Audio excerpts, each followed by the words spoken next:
All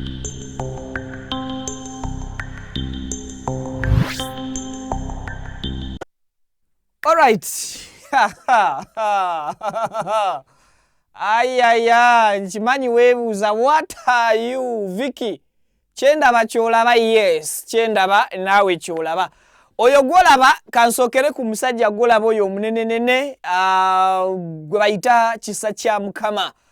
Kakati Kisa kya Mukama ali ku airport atambulamu. Musajja ebiseera bisinga tatera nnyo okwambala sneakers, ayagala nnyo okwambala engato eziri open. Oyinza okubuuza, Vicky, Kisa kya Mukama ku airport ali nani? Wait a minute, ntereza akatebe.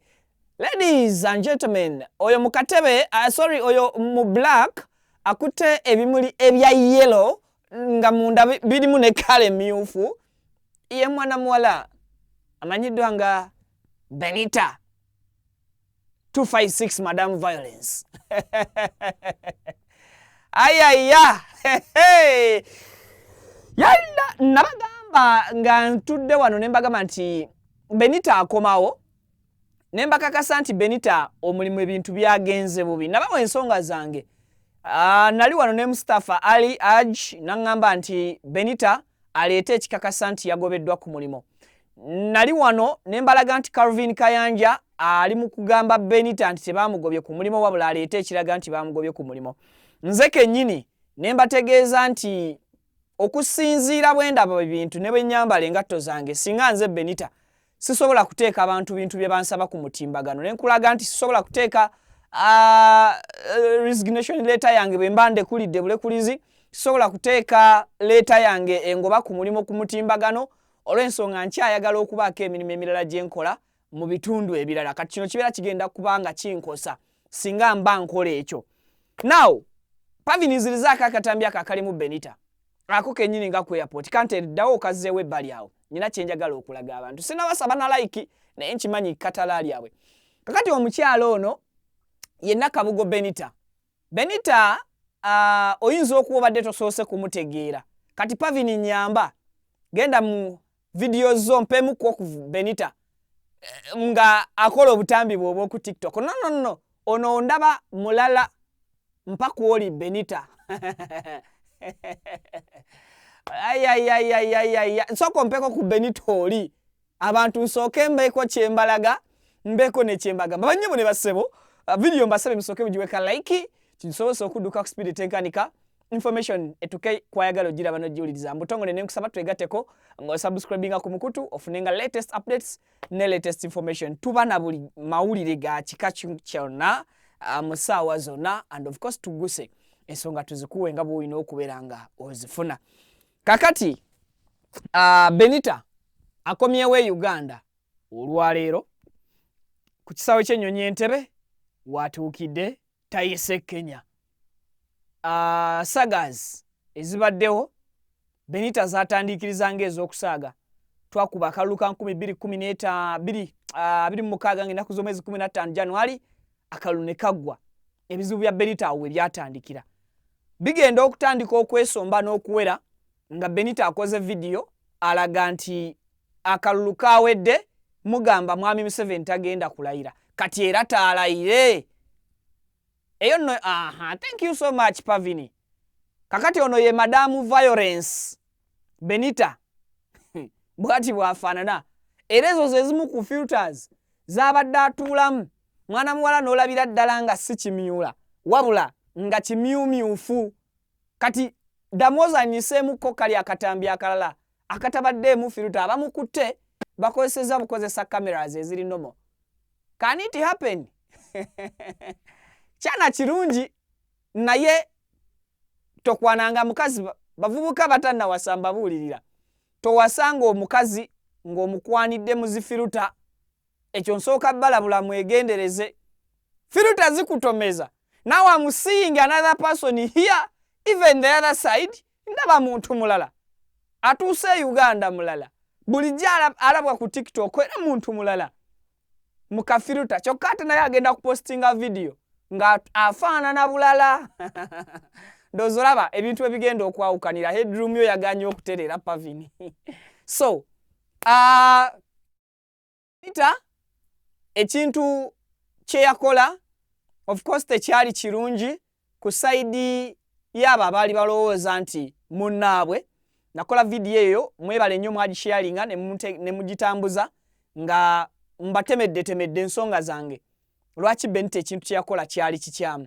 Nakulaga nti Benita abantu baali bamutwalanga mu NUP nga munnankyukakyuka, wabula ye ng'omuntu n'agenda maaso n'okuba nti azanyisa feelings z'abantu.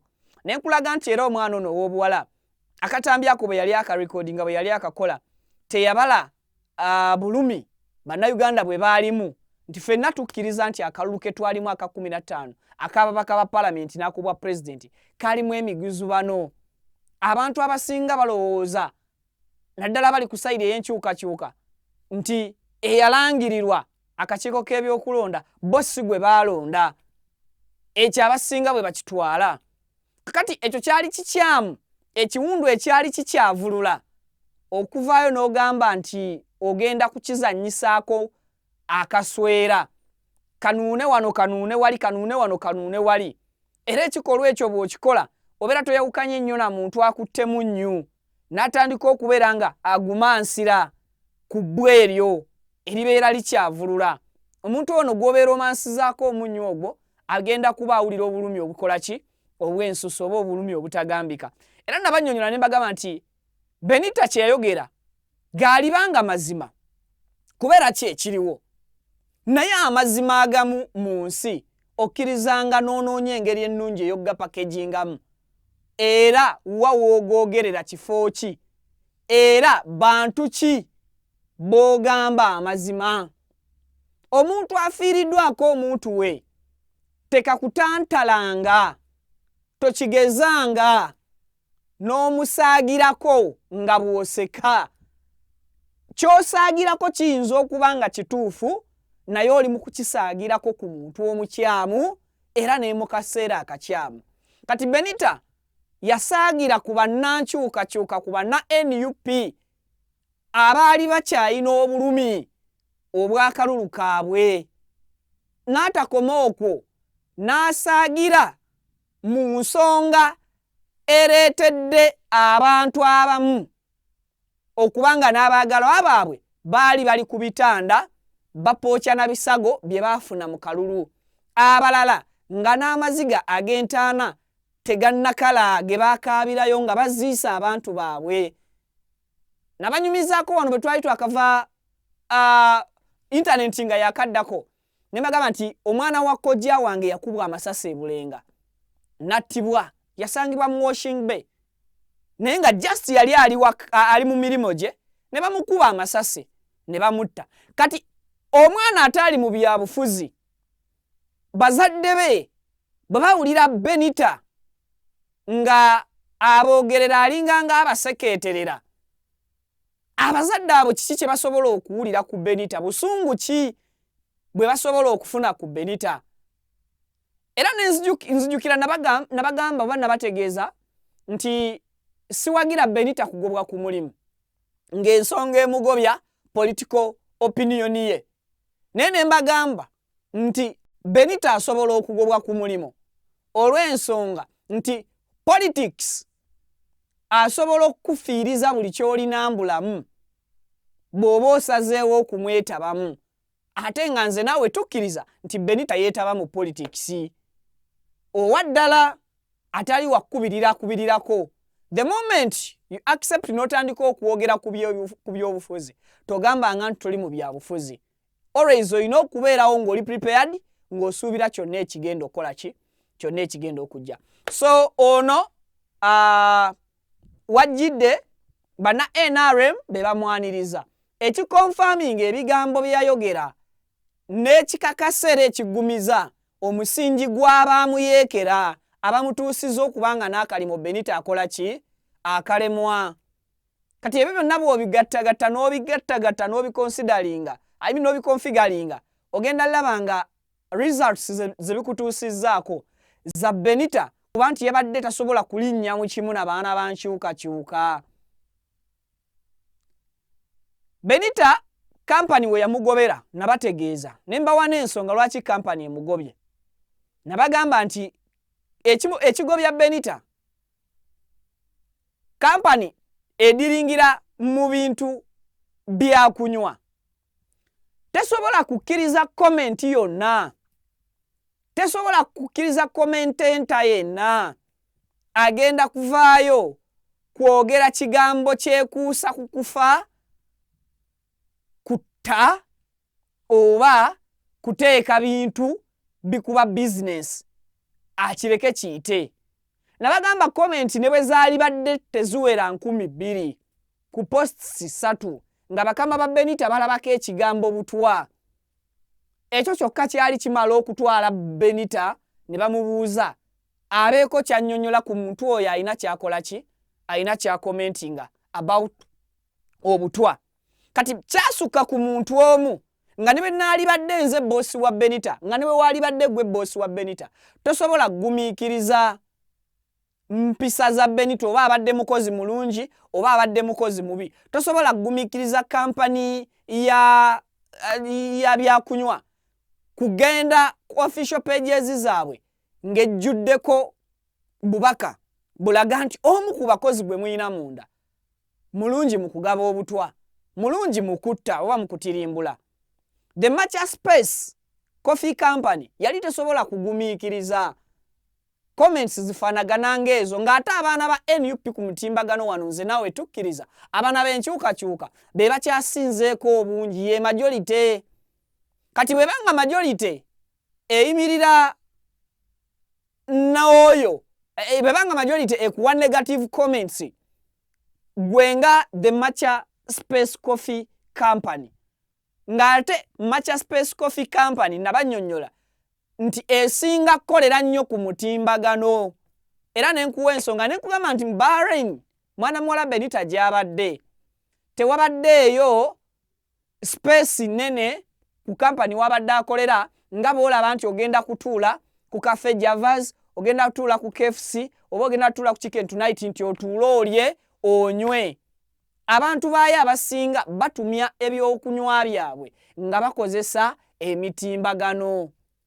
Kati omuntu ali kuyita ku mutimbagano kitegeeza abadde agoberera ne kampani ya The Matcha Space Coffee Company ng'era atunuulira waka gwe bapostinga ku social media handles zaabwe. Kati social media handles zaabwe the majority eri mu side y'enkyukakyuka ate nga yetekinze space ennene ku mutimbagano yagenda ku company official pages zaabwe ne batandika okuteekako obubaka obwo obulaga nti oyo omu ku mukozi gwe mulina amanyiddwa nga Nakabugo Benita and ekintu ekizibu ekyasembayo okukolebwa ku bannankyukakyuka abo okumalawo oba okusaanyizaawo ddala Benita Nakabugo ku mulimu gwe kwe kukozesa amannya ge bali ge balina gwe bamuweerako omulimo.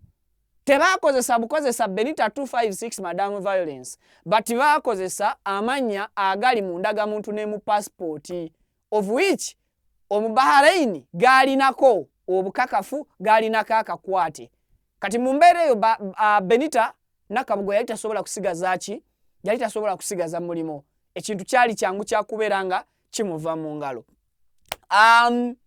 Kakati sagazi neze miliyoni 5 Justin Namere Honorable Minister wa State wa Local Government amusuubiza miliyoni 3.7 gwe mutwalo gwa dola sente zaagaana okuzimuwa.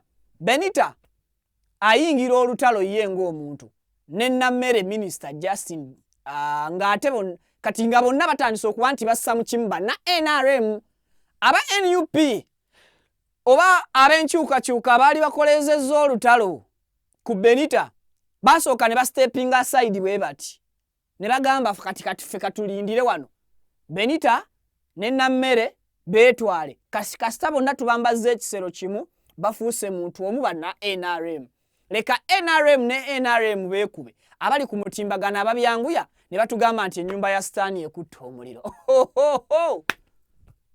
Kati batugamba nti enju ya Sitaani ekutta omuliro tetwalina kyakuzzaako twalina kuleka kulaba enju ya Sitaani bw'eba yeekutta omuliro guzikira gutya.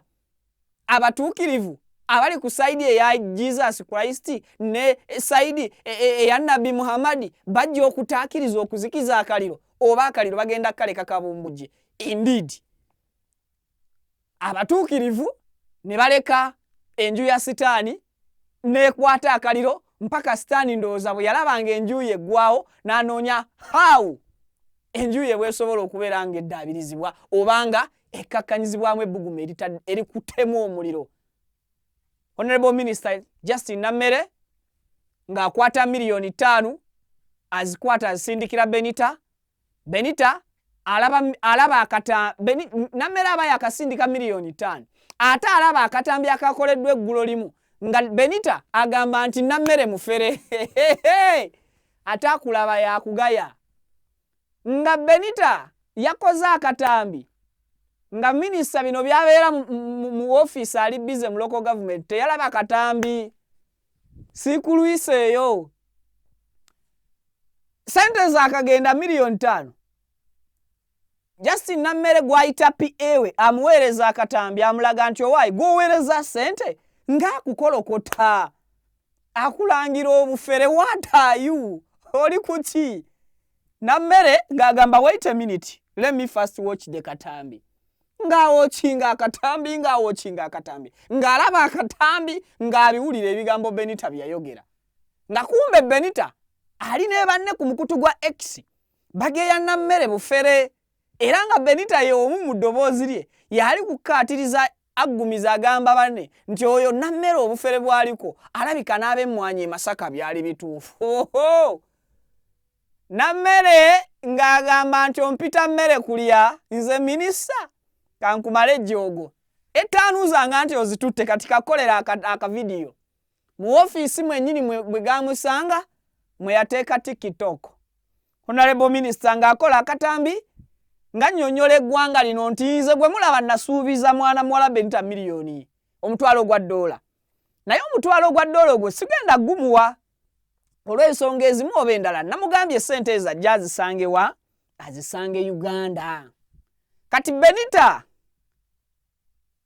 nandiiramu awo naŋŋamba mbu ayina ebizibu bye naye ebyo ebizibu bye bimalawo miliyoni 5 nsooke muyambe muwe miliyoni 5 asooke yeddabulula alina abamubanja eyo alyoke akomewo ebyo byonna nnyumya guno naguli sinnakugamba nti Eddie Kenzo akwata miliyoni 2 agulira mwana muwala Benita tiketi emukomyawo wano ku butaka osimanyi olugambo mwagala lwe Bahrain video togitambuza oliko ekikyamu gwe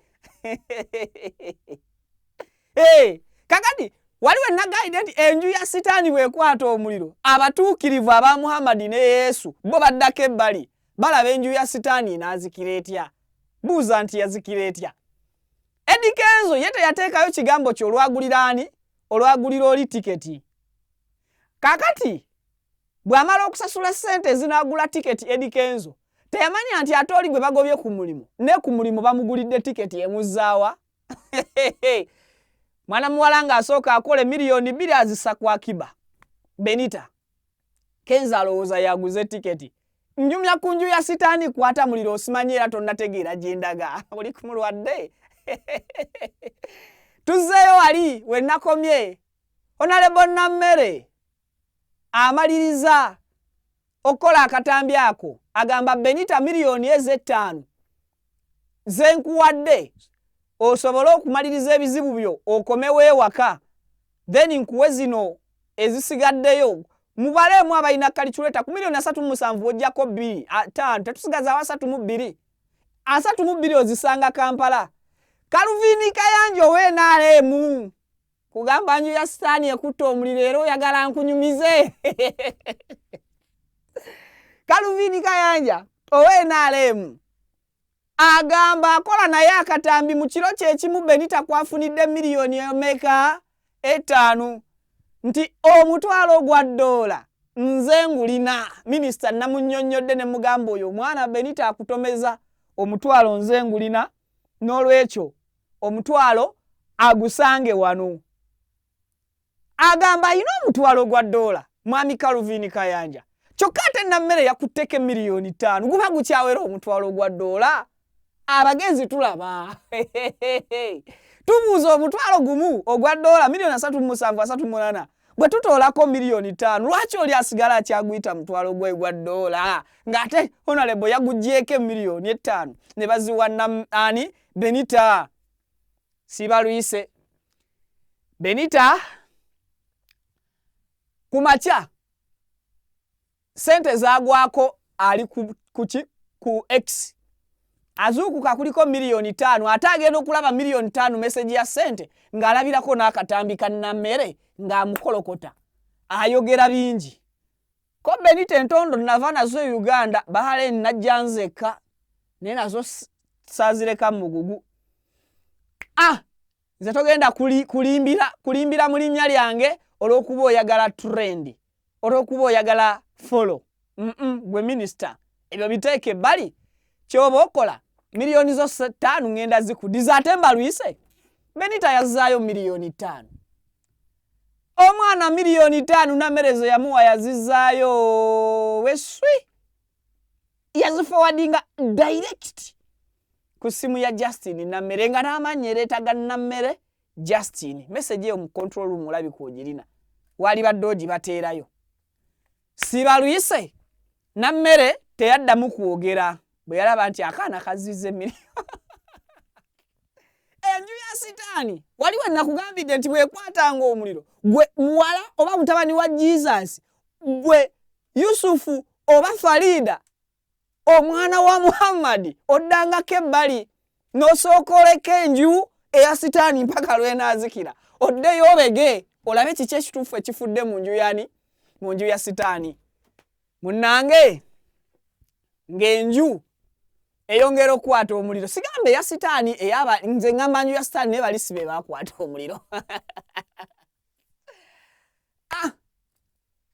awo natwogera guno naguli ono mwana nga bamuwadda tiketi bakama aba abamugoba tebamugamba ffe tugenda kukozesa muntu afaanananga gwe yes we don't have enough resources okukola research okakasa nti obutwa wabugaba oba tewabugaba watta abantu tewatta abantu because comments zaali nyingi and ekibi comments zino ezisinga zaali mu lulimi lunyanyimbe olulimi oluzungu lwengamba ekyo ne kyayanguyiza abawalabu bakama ba mwana muwala ono Benita okusoma olulimi olwo ate naakulwisa Benita yagamba nti today I have decided to refund Honorable Namere's money because of the video she made yesterday.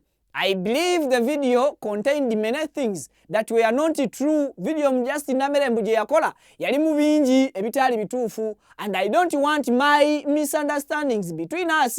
Era ng'agamba nti I don't want tayagala butakanya bubeerewo makati gaabwe.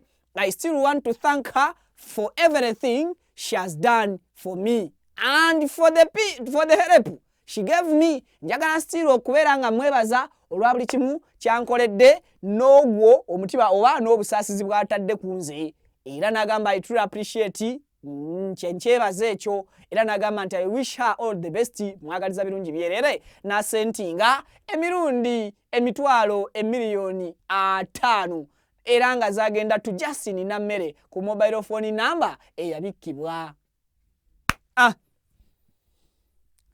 Mpaka tambika kisa kya Mukama ngali n'omugobe NUP yabulamu omusalo badde ofuna settlement ebituufu enseera $3,000,000 mugenda kakasa nti State House ewa omulimu mwade mwasama mulowooza obulamu bumulemye gwalumiza ensi omutwe ate n'obalaga nti oli mukaga ku mutima obusere n'obusaayi naye mwana gwe oli mukazi nze sizaayo ezakuluma tukole ribaaso singa nabadde kumpi naawe nabadde nkola ribaaso kuki obudde butya azizimudde mama ono ali bwannammere ono omwana tamanyi mugaso gwa sente zimpeereze nzimuwe kwegayiridde ono ali bwannammere mwanyinaze esente zimpeereze nze nzimuwe ate Benita nga tukyali wano tunawo nagenda mu Uganda ffe tetwagala kweranga bali abannu oyo omukazi oba yakoseza nsobe teyakoseza nsobi minisita ze minisita ate zi minisita mu gavumenti yakuvumye akati otujja kugenda okufuna space bali batali nnyo busy ate seekulabeko naye mugambulaki balowooza nti oli yakuguza obule na mmere ekyo wazise bulya sente ze ate ze na mmere okuba nti saagala kulaga kifaananyi nti wakubanza akononye ku kisaawe nti twegobaanyi tukubaani nange akalimo kaffe newadde maama Benita bino ebigambo nsaba abalaba vidiyo yange munsaliremu ebigambo bino bituuke bulungi ku Benita. Benita okomyewo e Uganda, nsaba oyigire ku nsobi z'abasaanya Mujahideen.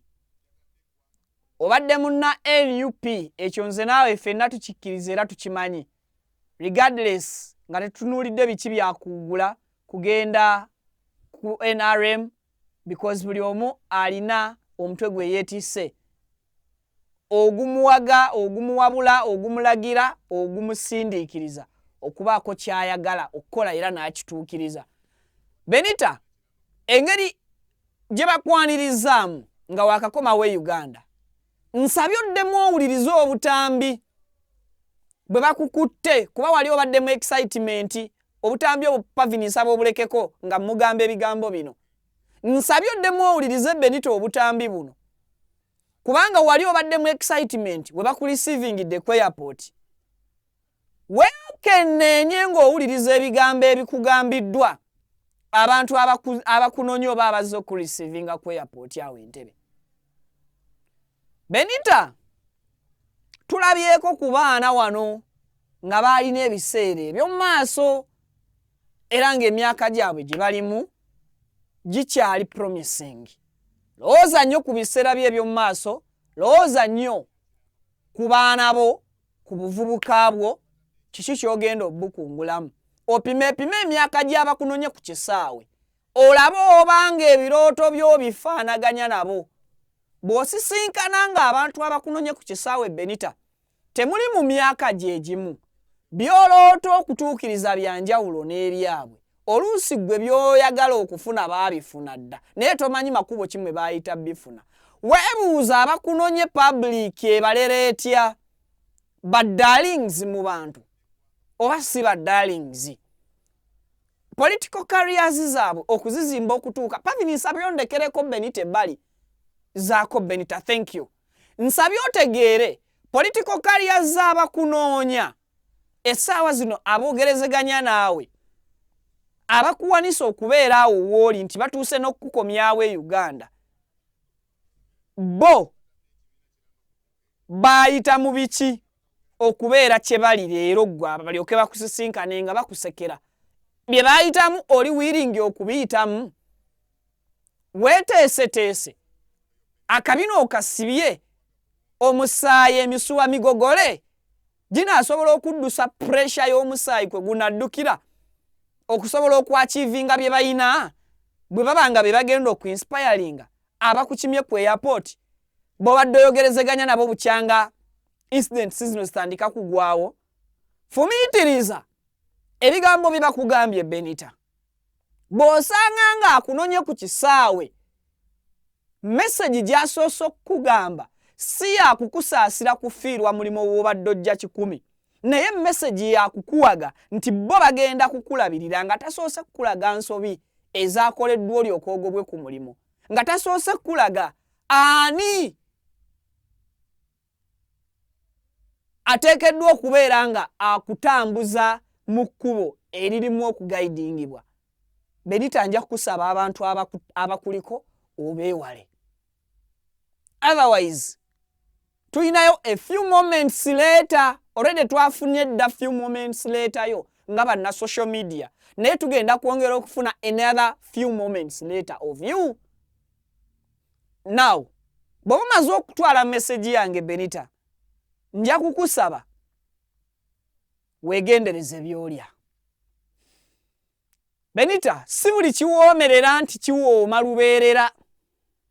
Bangi abanyumiza emboozi nti baatuula ne balya ebiwoomerera, naye oluvannyuma lw'ebbanga ebiwoomerera byakaawa. ndabye engeri gye bakwanirizaamu ebadde ensufu era ey'omulembe ku muntu abadde ali excited okubaako b'osisinkana bwe bakusindikira omusajja ng'oyo ajja kureceiving ate n'akureceiving mu wakati mu bukuumi because musajja ayina abakuumi n'akutwala ne mulyamu aka ice cream ne munywamu akacyayi mufunyemu ka conversation fumiitiriza ddayo mu bigambo exactly bye mwanyumizza owulirize ye mboozi yabadde entuufu okuwa okukubagiza olw'okufiirwa omulimo gwo. Tuli mu kulwanyisa nguzi Benita mu Uganda eyabutya abantu abaweebwa emirimu bwe bafuna emirimu.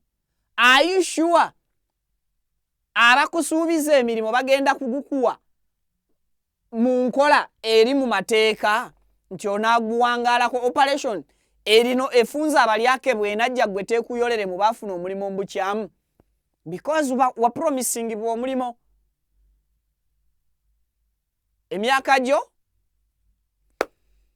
alhamdulillah. Ekirala nkuwoninga sikuwoninga but nkusabye message yange eno naye kutuukeko Benita. Oli muwala mwana wa buwala nkimanyi gurupu y'abantu b'ogenda oggwamu mu kibiina eky'ebyobufuzi ekimu teyagadde mukwana esula ntebe. Ekyo Benita beerawo ng'okimanyi. Abasajja abalimu tebaagadde mukwano basuze entebe. Beera cautious enough buli ddakiika gy'ogenda okumala n'abantu b'otamanyi b'otabadde nabo era bulijjo b'okolera vidiyo ng'okola ki ng'obasekerera. Kano kakulu abantu bulijjo b'okolera videos ng'obalaga tobaagala bwe bakusembeza nga bakulaga be banno ddala mu kaseera kano be bakwagala bw'otasooka kufunamu kwekengera na kutya. Benita gyebaleko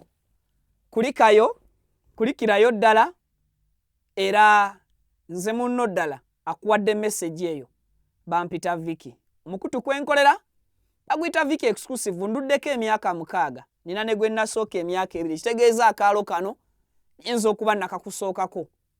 Ebigambo bye nkugambye bitwale nga biri serious bw'ofunayo akadde ebigambo ebyo birowoozeeko.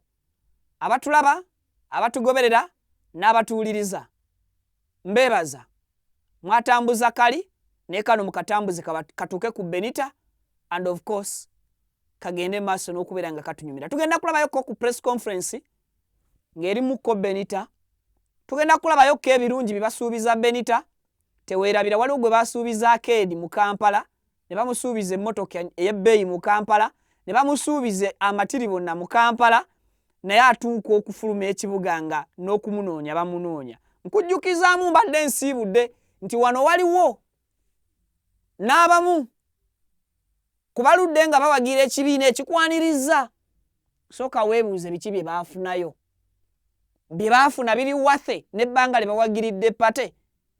Kiki ky'ozze nakyo ky'ogenda okukola ky'ogenda okuteeka ku mmeeza ababadde bawagira ekibiina ekyo kye babadde tebalina. Mubeere bulungi mweraba. Amanya gange nze Kibira Hassan okuva mu Kibira Construction Company Limited. Tutunda amataka, tuzimba amayumba, tuddaabiriza amayumba, renovation tugikola, tusima amazzi. Ffe aba Kibira Construction Company Limited tutunda amataka ag'ebyapa ag'endagaano ku makubo ag'enjawulo okugeza Hoima Road, Bombo Road, Masaka Road, Mityana Road.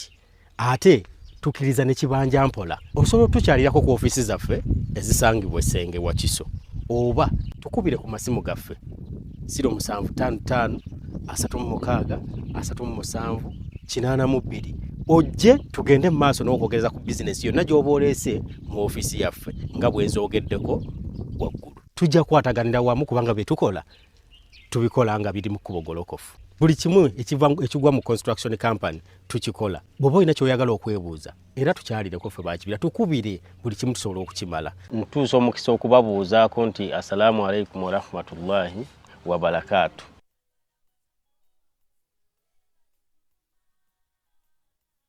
Aba QIT Healthcare Traditional Chinese Medicine abasangibwa Nansana ku Yesu Amala mu maaso ga Total ku kizimbo kuliziwa Hair Academy bakutegeeza nti weebali nnyo okujjanjaba endwadde ez'enjawulo omuli asthma, sukaali, fibroids, ssenyiga w'ekibumba, hepatitis A, B ne C, abasajja n'abakazi ab'enyooma mu nsonga z'obufumbo, abaludde okufuluma kiyite constipation, omugongo oguluma, amagumba gakumeketa, alumizibwa mu nnyingo n'endwadde endala nnyingi. Balina ebyuma ebikebera endwadde mu buli kitundu kya mubiri eby'omulembe wamu n'abasawo abakugu mu kujjanjaba. Ate jjukira nti bataddewo promotion ng'okukebera omubiri gwonna kwa siringi mitwalo 3 kitundu zokka. Kale yanguwa ofune obujjanjabi obw'omulembe anti obulamu bugagga. Okumanya ebisingawo ku bino bakubire ku 076 4 36 Assalamu alaikum wa rahmatullah. Abaddu ba Allah n'abazaana be abasiramu n'abatali basiramu mbazigirira omuddu wa Allah Kakensa Professor mu kulombeddwa ku buli nsonga zonna. Ono si mulala Haji Najibu basajja baka. Ono alumba edduwa ezitebenkeza obufumbo, edduwa ezikuwa obwenkanya nga wanyagibwako ebibyo oba nga waferebwa, edduwa ezigulawo enzigi erimu abaagala okugenda ku byeyo n'obeyuka mu nsi eno. Mmwe abali ku byeyo abaagala empapula z'obutuuze edduwa weeziri, edduwa ku ndwadde, edduwa ezikuuma ekintu kyo, edduwa ezikuba abalabe, edduwa ezikuba abalogo, mmenye kindeke ki na buli dduwa yonna gye baweetaze ate nno ku buli nsonga